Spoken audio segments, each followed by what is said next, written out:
सुप्रभातम बच्चों, मैं अर्चना गुप्ता आज आपके समक्ष पुनः उपस्थित हूँ संस्कृत दीपिका का पाठ 12 जिसका नाम है प्रश्न मंचः।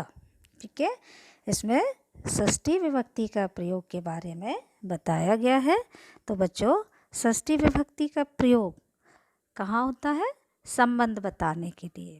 जब हम किसी का एक शब्द का दूसरे शब्द से या किसी व्यक्ति का या किसी का भी संबंध एक दूसरे के साथ बताते हैं तो वहाँ पर षष्ठी विभक्ति का प्रयोग होता है। जैसे मान लीजिए राजा का पुत्र, तो ये राजा का पुत्र ये संबंध है ना, कि राजा का पुत्र है, संबंध हो गया। मेरी बहन ये भी संबंध है ना। तो ये जो संबंध कारक होता है तो इसमें षष्ठी विभक्ति का प्रयोग होता है। और इसका जो चिन्ह होता है षष्ठी विभक्ति का वो क्या होता है? का, की, के, रारी, रे। तो आप देख लीजिए, ये जो आपके व्याकरण बिंदु दिया गया है आप इसमें देख सकते हैं और पढ़ भी सकते हैं। पेज नंबर आप अपनी किताब का जो है 72 निकाल लें तो आप इसमें अच्छे से पढ़ पाएंगे और समझ पाएंगे। देखिए, इसमें दिया हुआ है व्याकरण बिंदु में कि संबंध कारक, ये जो षष्ठी विभक्ति होती है ये होती है आपकी संबंध कारक में ही षष्ठी विभक्ति का प्रयोग करते हैं। जो एक शब्द का दूसरे शब्द के साथ संबंध प्रकट करते हैं उसे संबंध कारक कहते हैं। ठीक है, एक शब्द का जो होता है दूसरे शब्द के साथ संबंध बताना वो संबंध कारक कहलाता है। जैसे मेरा भाई, मोहन की बहन, इस प्रकार से ये क्या होता है? मेरा घर, तो ये संबंध कारक। मेरा, रारी, रे, का, की, के, राजा का पुत्र, का आ गया है ना। तो ये जो है इसके चिन्ह क्या है? का, के, की, रा, रे, री, ये इसके क्या होते हैं? चिन्ह, पहचान के लिए। ठीक है, तो यहाँ पर जो संबंध कारक में ही षष्ठी विभक्ति का प्रयोग करते हैं। जैसे इसमें आपका उदाहरण दिया है, रामस्य पिता दशरथः अस्ति। तो ये जो रामस्य है यानी राम के पिता दशरथ हैं। तो राम के पिता दशरथ हैं, राम का संबंध दशरथ के साथ है, एक शब्द का संबंध दूसरे शब्द से हो गया, इसलिए यहाँ पर जो है षष्ठी विभक्ति का प्रयोग है। ठीक है, और संबंध कारक है। अब पहचान देखते हैं क्या होती है, इसको बनाए कैसे जाते हैं। तो यहाँ पर जो आप देख रहे हैं कि अकारांत, इसमें भी आपका पॉइंट्स पढ़िए तो दिया है कि अकारांत पुल्लिंग तथा नपुंसकलिंग शब्दों में षष्ठी विभक्ति के लिए तीनों वचनों में क्रमशः यानी क्रम से अस्य, अयो और आनाम जोड़ा जाता है। तो पुल्लिंग शब्द और नपुंसकलिंग स्टार्टिंग से हम बताते आ रहे हैं। आपने पिछले लेसन में भी बताया था आपको कि सेम चलते हैं, केवल प्रथमा विभक्ति और द्वितीय विभक्ति जो है थोड़ी चेंज होती है। इसके अलावा तृतीय विभक्ति से लेकर के सप्तमी विभक्ति तक आपका पूरा सेम चलता है ना। और तो यहाँ पर जो है इसमें उन्होंने क्या बताया इसकी पहचान कि हम कैसे इसके रूप बना सकते हैं षष्ठी विभक्ति में, पुल्लिंग शब्दों के और नपुंसकलिंग शब्द के कैसे रूप बन सकते हैं। तो इनमें हमको क्या जोड़ना होता है? प्रथम जो है इसमें षष्ठी विभक्ति में एक वचन के लिए अस्य जोड़ते हैं। तो जैसे वृक्ष आपका शब्द होता है वृक्ष, और इसमें हमने अस्य जोड़ दिया तो वृक्षस्य हो गया। दूसरा द्विवचन में अयो जोड़ते हैं तो वृक्षयो हो गया। और बहुवचन में आनाम जोड़ते हैं तो क्या हो गया? वृक्षाणाम। ठीक है, इसी प्रकार से ये फल नपुंसकलिंग शब्द है तो फलस्य हो गया, सेम चल रहे हैं। इसमें फलयो हो गया और इसमें फलानाम हो गया। ठीक है, अब आता है स्त्रीलिंग की बारी। दो लिंग आपके हो गए, एक पुल्लिंग और एक नपुंसकलिंग जो सेम चल रहे हैं। अब अकारांत में थोड़ा, अकारांत स्त्रीलिंग में आपका चेंज होता है। तो इसमें जब हम षष्ठी विभक्ति का प्रयोग करते हैं तो क्या जोड़ते हैं, ये देखते हैं कि अकारांत स्त्रीलिंग शब्दों में षष्ठी विभक्ति के प्रयोग के लिए तीनों वचनों में क्रमशः आया, अयो और आनाम जोड़ा जाता है। जैसे आपका लता शब्द है तो हमने इसमें जोड़ा आया तो क्या हो गया? लताया। अयो जोड़ा तो लतयो, और आनाम जोड़ा तो लता नाम। इसी प्रकार से आपके रमा का भी बन जाएगा। किसी का भी आप शब्द रूप बनाएंगे अकारांत स्त्रीलिंग का तो इसी प्रकार से बनेंगे। तो इसी में क्या हो जाएगा, रमाया, रमयो और रमानाम। ठीक है, तो ये आपके षष्ठी विभक्ति के रूप इस प्रकार से बन जाते हैं। पुल्लिंग में हम जोड़ देते हैं अस, अयो, आनाम, और स्त्रीलिंग में क्या जोड़ते हैं, आया, अयो और आनाम। ठीक है, तो इस प्रकार से आपकी ये षष्ठी विभक्ति होती है। अब इसी षष्ठी विभक्ति का प्रयोग आपके इस पाठ में बताया गया है, जो कि हम आपको पढ़ा रहे हैं और समझा रहे हैं। आप इसे अच्छे से समझें। तो इसमें प्रश्न मंच है। प्रश्न मंच में बच्चों क्या होता है कि जो अध्यापक होते हैं, आचार्य होते हैं, वो छात्रों से प्रश्न पूछते हैं और छात्र उन प्रश्नों के उत्तर देते हैं। तो इसमें भी यही है। तो आप देखते हैं, इसमें पढ़ते हैं। सबसे पहले क्या लिखा है, इसमें लिखा है छात्रः आचार्य प्रणमामः। ठीक है ना, तो छात्र जो है, सभी छात्र आचार्य को यानी शिक्षक को या अध्यापक को नमस्कार करते हैं। फिर अध्यापक है, अध्यापक छात्रः नमो नमः, अध्यापक छात्रों को नमस्कार करते हैं। वो क्या कहते हैं, अद्य माने आज, अहम माने मैं, प्रश्नान पृच्छामि, आज मैं प्रश्न पूछता हूँ। यह शुद्धम उत्तरम यच्छति, जो सही, शुद्धम माने सही या शुद्ध, उत्तरम उत्तर को, यच्छति माने देता है, सह वह, पुरस्कारम विन्दति वह पुरस्कार प्राप्त करता है।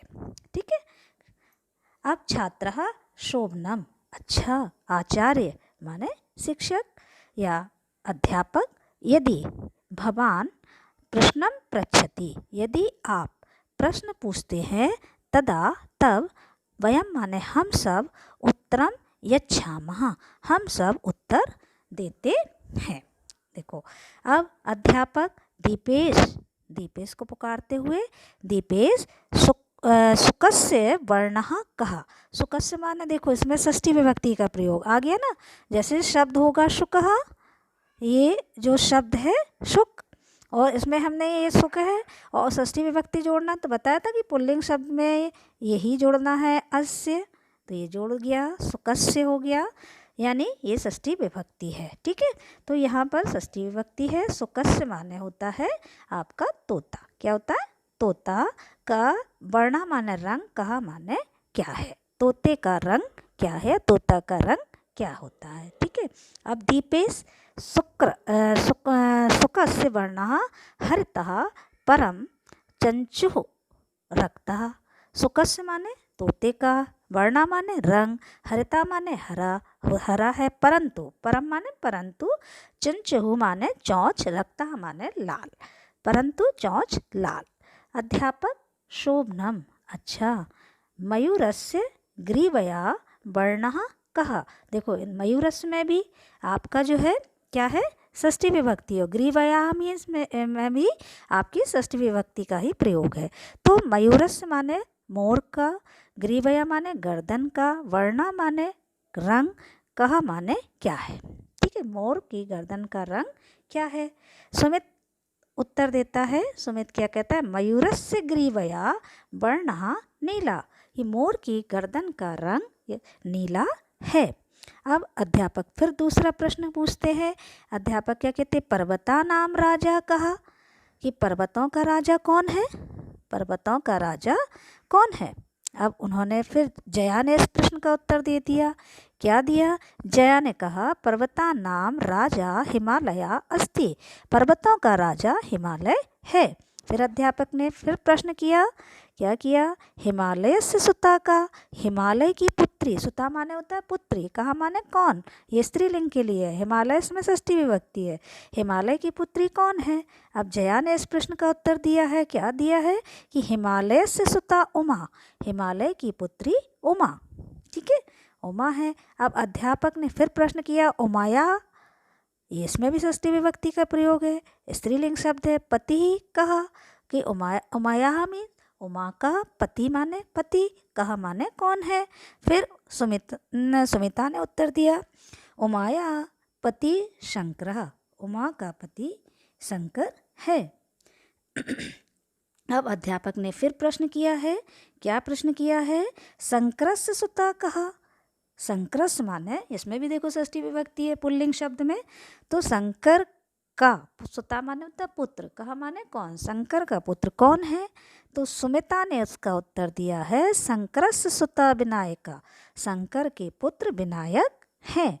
ठीक है, अब देखो फिर और जया ने क्या कहा, जया ने कहा है कि कार्तिके अपि शंकरस्य सुता, कि कार्तिक अपि माने भी, शंकरस्य शंकर के, सुता माने पुत्र हैं, कार्तिक भी शंकर के पुत्र हैं। फिर अध्यापक ने कहा, क्या कहा, उत्तमम, बहुत अच्छा।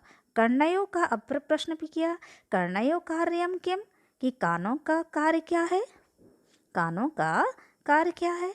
दीपेश ने इसका उत्तर दिया, कर्णयो कार्यम श्रवणम अस्ति, कानों का कार्य, कर्णयो माने कानों का, इसमें भी षष्ठी विभक्ति है, कार्यम कार, श्रवणम माने सुनना, अस्ति माने है, कानों का कार्य सुनना है। फिर अध्यापक ने फिर क्या प्रश्न किया है, नेत्रयो कार्यम किम, नेत्रयो माने आँखों का, इसमें भी देखो आपका षष्ठी विभक्ति है, तो आँखों का कार्य क्या है। जया ने इस प्रश्न का उत्तर दिया है कि नेत्रयो कार्यम दर्शनम अस्ति, आँखों का कार्य देखना है, उसने प्रश्न का उत्तर दिया आँखों का कार्य देखना है। फिर अध्यापक ने प्रश्न किया है कि, फिर क्या प्रश्न किया है, कोकिला नाम वर्णः कः, कोयलों का, कोकिला नाम बहुवचन है ये देखो, और स्त्रीलिंग शब्द है कोकिला, तो इसमें कोकिला नाम यानी कोयलों का, वर्ण माने रंग, कहा माने क्या है। ठीक है, सुमिता ने उत्तर दिया है कोकिला नाम वर्णः कृष्णः भवति, कि कोयलों का रंग, कृष्णा माने होता है काला, भवति माने होता है, कोयलों का रंग काला होता है, तासाम यानी उनका, स्वर मधुरः भवति, उनका स्वर जो है मधुर मीठा होता है, भवति माने। अध्यापक कहता है शोभनम सुंदर, अति शोभनम बहुत सुंदर। फिर छात्रः करतल ध्वनिम कुर्वन्ति, छात्र जो है तालियां बजाते हैं, करतल ध्वनि तालियों की आवाज़ करते हैं, और पुरस्कारम विन्दति, पुरस्कार प्राप्त करते हैं। इदम अपि जायताम, यह भी जानिए, इदम अपि यह भी, और जायताम माने ज्ञायताम माने जानिए, यह भी जानिए। क्या जानना है इसमें देखिए, नरस्य आभरणम रूपम, रूपस्य आभरणम गुणः, यानी नरस्य माने होता है मनुष्य का, आभरणम माने आभूषण रूप है, और रूपस्य आभरणम गुणा, रूप का जो है आभूषण गुण है, और गुणस्य आभरणम ज्ञानम, गुण का आभूषण ज्ञान है, और ज्ञानस्य आभरणम क्षमा, ज्ञान का आभूषण क्षमा है।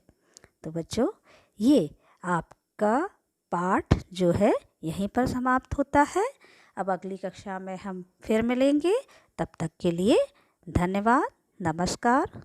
उम्मीद है आपको ये पाठ भी समझ में आ गया होगा। नमस्कार।